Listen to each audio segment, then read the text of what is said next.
वेद एक है, तीन है और चार भी हैं। ऐसा क्यों कहा जाता है? ज्ञान की दृष्टि से तो वेद एक ही है। चारों वेदों में ज्ञान, कर्मकांड तथा उपासना संबंधी 3 प्रकार के मंत्र पाए जाते हैं, इसलिए वेद को वेदत्रयी भी कहते हैं। संहिता की दृष्टि से वेदों की संख्या 4 है। ऋग्वेद, यजुर्वेद, सामवेद और अथर्ववेद। चारों वेदों का महत्व समान है, किसी का कम अथवा ज्यादा नहीं। वेदों के महत्व को जानने के लिए चलते हैं ऋग्वेद की श्रृंखला को आगे बढ़ाते हुए प्रथम मंडल के सूत्र 113 की ओर। नमस्कार सभी को। यदि आपने अभी तक पारस बुद्धि चैनल को सब्सक्राइब नहीं किया है और आपको लगता है कि हम सनातनियों के लिए ऋग्वेद का ज्ञान, वेदों का ज्ञान बहुत जरूरी है, तो पारस बुद्धि चैनल को अवश्य सब्सक्राइब कीजिए, साथ ही बेल आइकन भी दबाइए और अपने वैल्यूएबल कमेंट्स देना भी मत भूलिए, क्योंकि वो मुझे मोटिवेट करते हैं और अगर कहीं कोई सुधार की आवश्यकता हो तो मैं सुधार भी अवश्य कर सकूं। चलते हैं सूक्त 113 की ओर।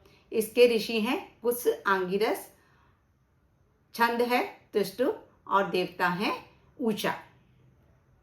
सर्वदीप्तिमान पदार्थों में ये देवी ऊषा सर्वाधिक तेज युक्त है। इनका विलक्षण प्रकाश चारों ओर व्यापक होकर सभी पदार्थों को आच्छादित कर देता है। सूर्य देव के अस्त होने के पश्चात से उत्पन्न हुई रात्रि इन देवी ऊषा के उदय स्थान के लिए स्थान रिक्त कर देती है। इस सूक्त के देवता हैं ऊषा, इसलिए ऊषा के बारे में बताया गया है कि देवी ऊषा, जिन्हें वैदिक युग में अत्यंत महत्वपूर्ण और पूजनीय माना जाता था, अंधकार को मिटाकर दिन की शुरुआत करने वाली देवी हैं। ऋग्वेद में देवी ऊषा का उल्लेख 100 से भी अधिक बार किया गया है, जहां उन्हें युवा, कन्या और सुनहरी आभा वाली देवी के रूप में वर्णित किया गया है। ऊषा को धर्म और ब्रह्मांडीय सत्य से उत्पन्न शक्ति माना जाता है और वे सूर्य के उदय से पहले सूचना देने वाली देवी हैं। आज भले ही संसार सूर्य और चंद्रमा को पूजता है और ऊषा देवी के बारे में ज्यादा जानता नहीं है, लेकिन वैदिक युग में देवी ऊषा अत्यंत महत्वपूर्ण और पूजनीय थी। जैसे सूर्य प्रकाश लाता है, वैसे ही ऊषा उस पहली किरण की देवी है जो अंधकार को हटाकर दिन की शुरुआत करती है।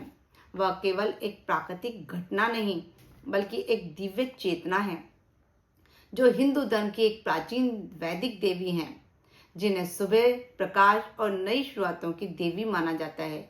ऋग्वेद में देवी ऊषा को एक युवा कन्या, सुनहरी आभा वाली और रथ पर सवार बताया गया है, जो आकाश में अपने रास्ते पर सूर्य देवता के लिए रास्ता बनाती हैं।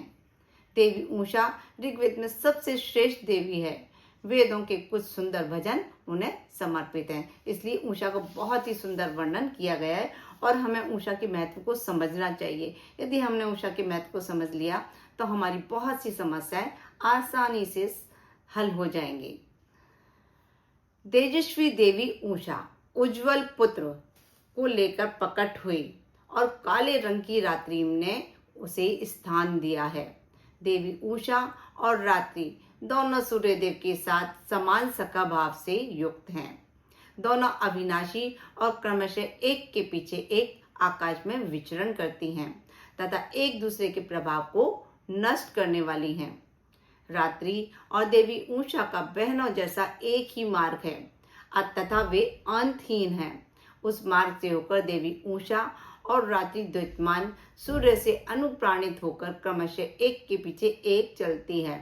उत्तम कार्य करने वाली ये एक दूसरे के विपरीत रूप वाली होते हुए भी एक मनोभूमि है। न कभी परस्पर विरुद्ध होती हैं और न ही कहीं रुकती हैं, अपितु अपने अपने कार्यों में निरत रहती हैं। अपने प्रकाश से लोगों को श्रेष्ठ कर्मों की ओर प्रेरित करने वाली दीप्तिमती देवी ऊषा का उदय हो गया है। वे अद्भुत मनोहारी किरणों से दरवाजे खोलने की प्रेरणा देती हैं। विश्व को ज्योतिर्मय करके ऐश्वर्य प्राप्ति हेतु मनुष्य में प्रेरणा भरती हैं तथा अपनी किरणों से समस्त लोगों को प्रकाशित करती हैं। धनेश्वरी देवी ऊषा सुषुप्तों स्वयंभुओं को जगाकर चलने के लिए उपभोग, ऐश्वर्य एवं इष्ट कर्म के लिए प्रेरित करती हैं। अंधकार में भटके हुए लोगों को दृष्टि देने हेतु विस्तृत तेजस्विता से युक्त देवी उषा संपूर्ण लोकों को प्रकाशित करती हैं। हे तेजस्वी देवी उषे, रक्षा परक, कर्म के लिए, श्रेय के लिए, महायज्ञों हेतु प्रचुर धनोपार्जन तथा नानाविध जीवनोपयोगी कर्तव्य निर्वाह के लिए समस्त लोगों को आप ही जाम करती हैं।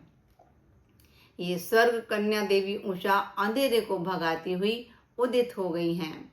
नवयुवती की तरह शुभ वस्त्र धारण करने वाली देवी उषा संपूर्ण धरती की संपदाओं की अधीश्वरी हैं। हे सौभाग्य प्रदात्री उषे, आप यहाँ अपना आलोक प्रकट करें। ये देवी उषिया पिछली आई हुई उषाओं के मार्ग का ही अनुसरण कर रही हैं तथा भविष्य में अनंत काल तक आने वाली अनेक उषाओं में सर्वप्रथम है। ये प्रकाशमयी देवी उषा जीवंतों में प्रेरणा जगाती तथा मृतक के समान सोए हुओं में प्राण तत्व का संचार करती हैं। हे उषे, आपके उदय होते ही यज्ञ कर्मों का संपादन करने वाले जागकर अग्नि को प्रदीप्त करने लगते हैं। सूर्योदय से पूर्व आपने ही प्रकाश फैलाया, विश्व के लिए मंगलकारी और देवताओं के लिए प्रिय उपासनादि कर्मों की प्रेरणा आपने ही प्रदान की है। कितने समय पर्यंत ये देवी उषा यहाँ स्थित रहती हैं, जो पूर्व में प्रकाशित हो चुकी और भविष्य में आने वाली हैं। वे भी कहाँ अधिक समय तक स्थित रहेंगी। पूर्व में आ चुकी उषाओं का स्मरण दिलाती हुई वर्तमान में देवी उषा प्रकाश फैलाने में सक्षम होती हैं। प्रकाश फैलाने वाली देवी उषा अन्य उषाओं का ही अनुगमन करती हैं। जो मनुष्य विगत काल में प्रकट हुई उषाओं का दर्शन करते थे, वे दिवंगत हो गए। जो आज इन देवी उषा को देख रहे हैं, वे भी एक दिन यहाँ से प्रस्थान कर जाएंगे। जो भविष्य में उषाओं का दर्शन करेंगे, उनका भी स्थायित्व नहीं है, अर्थात मात्र देवी उषा ही अकेली स्थायी रहने वाली हैं, जो बार बार आती रहेंगी।